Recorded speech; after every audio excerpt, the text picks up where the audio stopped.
Yaning onasi. Dada qo'limni yuvib keling. To'g'risi ham dadasi. Abdullajon qoladi, Oybek chiqadi. Bu uyda men aytganim bo'ladi. Abdullajon, tayyorgarligingni qil. Ko'chib chiqasan. Xo'p. Dadasi, bu nima qilganingiz? Qo'char.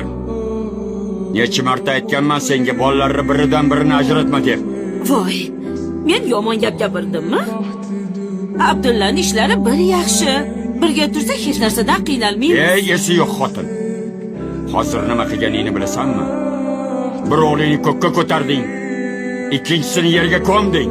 Voy, Oybekning ishlari zo'r paytda Abdullaga dom oldiruvding. Endi Abdulla bilan yashamoqchimisan? Bir narsani yaxshilab eshitib qo'y. Erkak kishini omadi bilan hazillashma. Undan ko'ra ikkala o'g'lingni ham duo qil. Ikkalasini ham ishlari yurishib ketsin.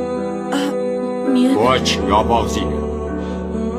Sen onasan. Shuni unutma.